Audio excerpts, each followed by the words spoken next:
Gênesis, capítulo 37.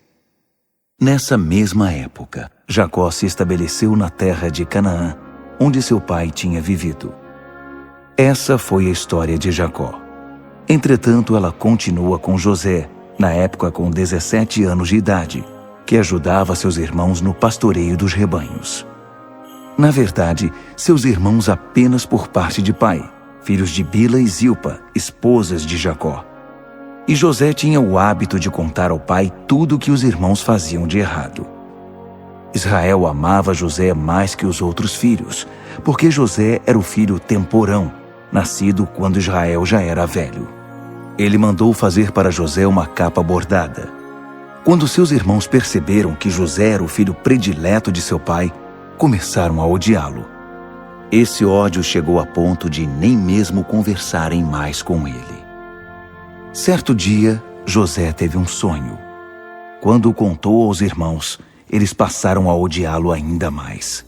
Ele disse: "Ouçam o sonho que eu tive. Estávamos todos nós no campo juntando feixes de trigo. De repente meu feixe ficou de pé, e os feixes de vocês o rodearam e curvaram-se diante dele." Então os irmãos disseram: "Certo, quer dizer que você vai reinar sobre nós? Vai ficar nos dando ordens?"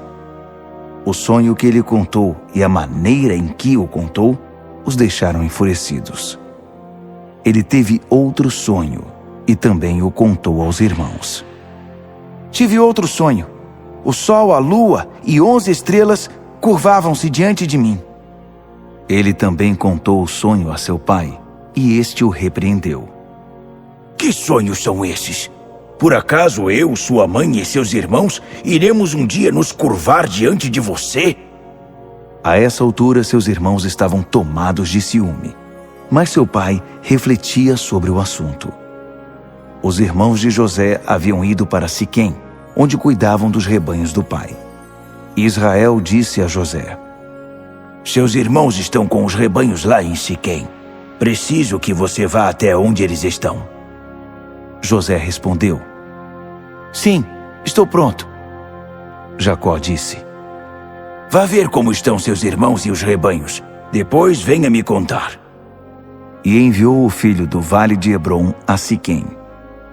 Um homem encontrou o rapaz andando a esmo pelos campos e perguntou: "O que você está procurando?" "Estou tentando achar meus irmãos. Você sabe onde eles estão cuidando dos rebanhos?" O homem respondeu: "Eles já se foram daqui, mas eu os ouvi dizer, vamos para Dotã." José prosseguiu em sua busca e, de fato, encontrou os irmãos em Dotã. Os irmãos de José o reconheceram de longe e acharam que era uma boa oportunidade para se livrarem dele. O plano era este: "Lá vem o sonhador. Vamos matá-lo e jogá-lo numa dessas cisternas velhas. Depois a gente diz que um animal selvagem o devorou. Veremos em que os sonhos dele vão dar." Rúben ouviu a conversa dos irmãos e intercedeu por José. "Por favor, não vamos matá-lo. Nem pensem em cometer assassinato. Vamos jogá-lo naquela cisterna ali, mas ninguém vai machucá-lo." A intenção de Rúben era voltar mais tarde, tirá-lo do poço e levá-lo de volta ao pai. Quando José chegou ao local em que estavam os irmãos, eles o agarraram, arrancaram dele a capa bordada e o jogaram na cisterna. O reservatório estava seco, não havia nem mesmo um pouco de água para beber. Mais tarde sentaram-se para jantar. De repente avistaram uma caravana de ismaelitas que vinha de Gileade com os camelos carregados de especiarias, óleos e perfumes para vender no Egito.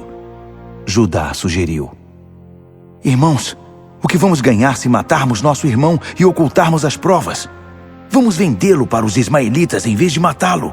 Afinal de contas, ele é nosso irmão, sangue do nosso sangue." Os outros concordaram com ele.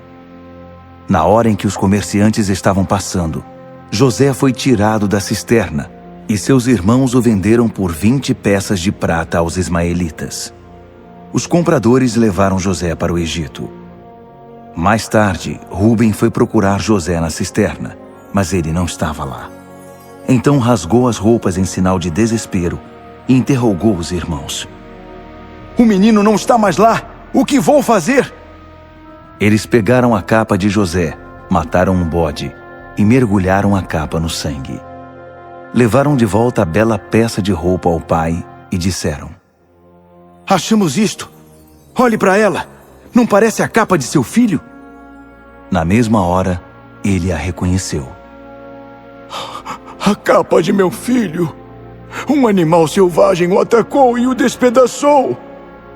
Jacó rasgou as roupas em sinal de luto, vestiu-se com um pano de saco e chorou muitos dias a morte do filho.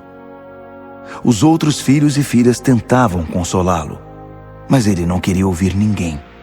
Dizia: Irei para o túmulo ainda chorando por meu filho. E chorava muito por ele. No Egito, os midianitas venderam José a Potifar, um dos oficiais do faraó, administrador da casa real.